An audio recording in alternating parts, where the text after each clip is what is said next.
making a wing wrap skirt, which secretly folds your wings into a nice skirt. But you can then open up all the way to make beautiful large wings in whatever kind of pattern you like. I chose space, of course.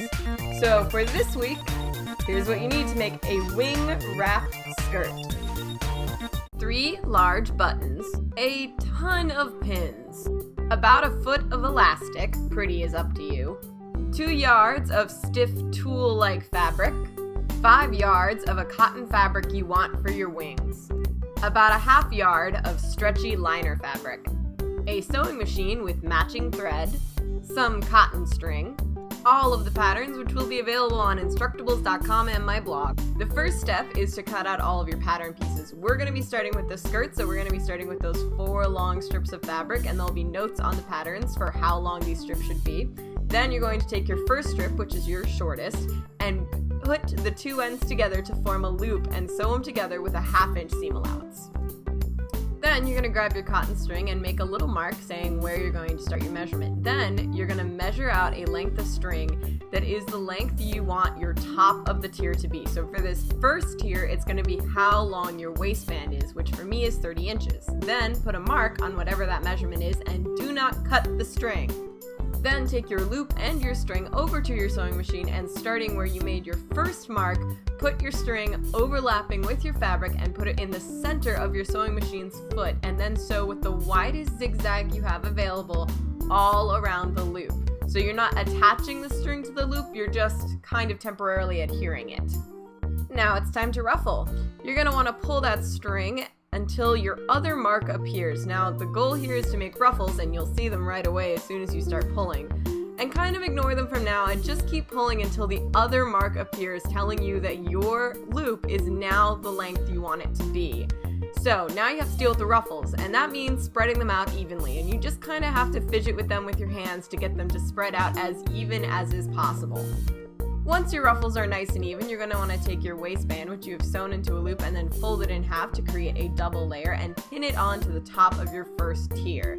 Now, things might be a little fidgety, but do remember that the waistband is stretchy, so if you have any excess fabric, you can always stretch it when you're sewing it on the sewing machine to get rid of the excess fabric and to give you a more ruffly look, which is the goal anyway.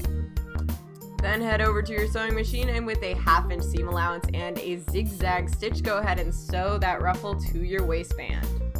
Then head back to your table, pull out all of your pins, and once they are all out, you can actually just pull the string out. If you didn't cut it, then you can reuse it for the next tier, therefore saving you some string. Then just repeat the process for the rest of the tiers of fabric, making sure that the string is the length of the previous tier, so that's how short you're going to get the loop to be for each sequential tier. And make sure that any excess fabric is on the top of the next tier and not in the previous one. The other difference is that you're going to want to top stitch every tier after the first, so that means folding up the seam allowance against the previous tier and then sewing it down with a straight stitch, making sure to pull the 2 layers taut to make sure you're not catching any pockets of length. Once you've attached all your tiers, it's time to hem. Just go ahead and flip up a ¼ inch, pin all the way around, and then sew. Once you've done that, you're going to want to flip it up one more time so that the raw edges are tucked all the way away. Then grab your liner piece, pin down an edge so that it's going to make a very nice loop, and sew down with a ½ inch seam allowance. Then go ahead and hem the bottom in the same exact way you did with the tulle skirt, so a ¼ inch up, then a ¼ inch up again. Then throw your liner inside your skirt and sandwiching the top tier tulle seam allowance in between it and the waistband, sew it together with a zigzag stitch.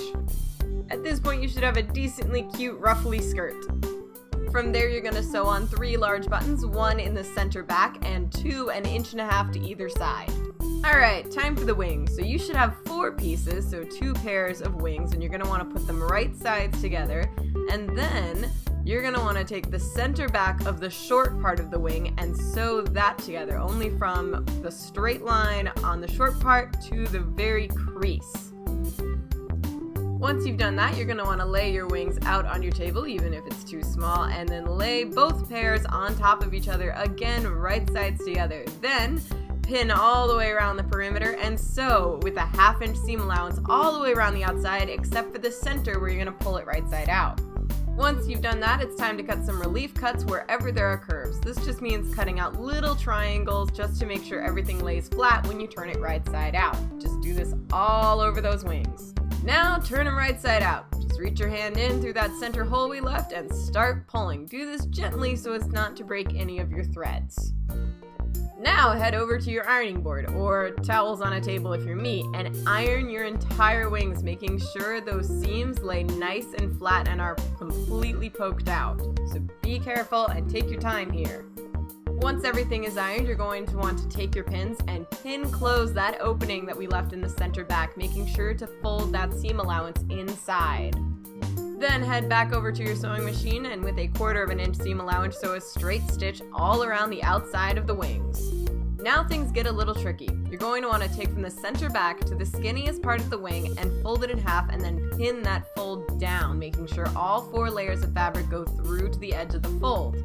Then repeat that on the other side. So take the center back and the skinniest part of the wing and fold it down and then pin.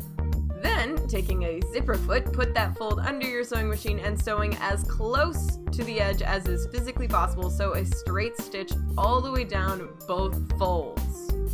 Alright, one more fold. It's going to be from the center back to the longest part on the shortest wing to fold diagonally. Now it's going to be going in the opposite direction of your other fold. So the other factor is to make sure that these folds on the 2 short wings are identical. So make sure you put them on top of each other and be sure that they match up. Once you've sewn those folds down, you can actually lay your wings down and sort of see how they're going to fold into a skirt. Then, taking your elastic, form a very small loop and sew it to your center back in between your wings. Then take your elastic and measure it around your wrist so that it is a comfortable length but still kind of tight. At that point, take your 2 wrist loops and sew them to the very top of your wings. Throw the center back loop onto the center back button and wrap your wings around you, hooking the wrist loops onto the back buttons as well. And congratulations, you secretly have fairy wings that are your skirt.